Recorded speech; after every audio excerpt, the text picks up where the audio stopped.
ወንድምሽ ቤት ነበረን አሁን እዛ ያለው ነገር ደግሞ ህይወት በቃ ጥሩ አይደለም ምቾቴን አልፈልግም አላህን ማምለክ ነው የምፈልገው አልሽና ከወንድምሽ ቤት ልትወጪ ወስነሽ ነው ያቆም ነው በዛን ሰዓት ላይ ያንን መወሰን የሚያስችል ምን አዲስ ነገር አግኝተሽ ነው ያው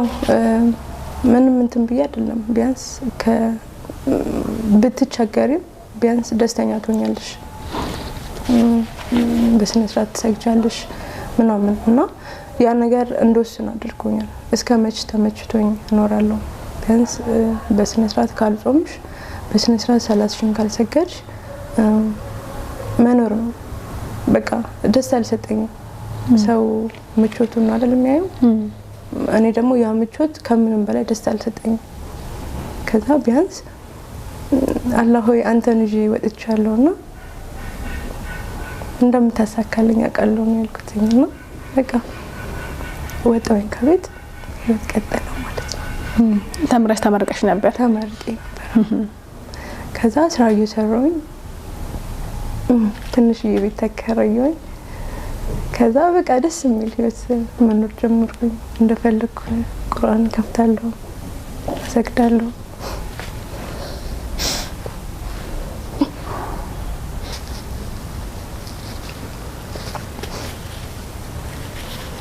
ግን ማለት ያው ደስታዬ ምንድነው አላህን መያዜ ነው በዛን ሰዓት እንደዛ በሆነ ኖሮ ኦሬዲ ትመልሻለሽ ወደ ነበርሽበት እኔ ጠንካራ ባልሆነና ምቾቴን በመርጥ ኖሮ ማለት ትመልሻለሽ ወደ ኋላና በቃ በዛን ሰዓት ላይ በጭራሽ ሲጀመር እኔ ሻሃዳ ከያዝኩኝ ጀምሮ ወደ ሌላ ምንም ነገር አይታየኝም ቢያንስ ያናከል ኢማኔ ላይም ጠንካራ ባልሆን ውስጤ ጠንክሯል በቃ ምንም ነገር ቢሆን ምንም አይመስለኝም ብዙ ሰው ፑሽ ያደርገኛል ምን ሆነሽ ነው እውነትም አውቀሽው ነው የክርስትና እምነት አውቀሽው ነው ይሉኛል ብዙዎቹ ማለት ነውና እኔ ማለት ቁርአን ምናምን ቀርቼ ምናምን አይደለም በውስጤ በቃ ጠነከረ ከምንም በላይ ማለት ነው በቃ ከአላህ ውጪ መገዛትም አልፈልግም ማሰብም አልፈልግም ብዬ በቃ ምንም ነገር ቢያጋጥመኝም ደስተኛ ነበርኩ በጣም ማለት ነው ያው ከባድ ነው ሁሉም ነገር ከባድ ነበርና ግን ደስታሽ ከምንም በላይ ህይወት እንደጠበቅሽው አይሆንም እንዲስል ማንንም አጠገብ የለም ምክንያቱም ትልቁ ፐርፐዝ ምንድነው ሲቸግራት ትመለሳለች ወደ ቤትና ወደ ነበረችበት ሃይማኖት ትመለሳለች ነገር ነበርና እንዲሁም ጠነከርኩኝ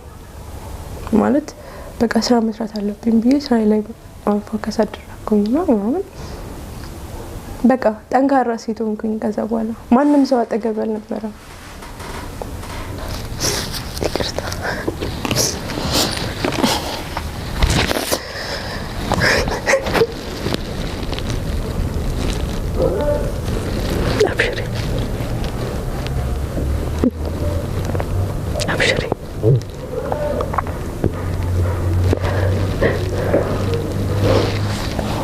ሁሉም ነገር አልፏል ማለት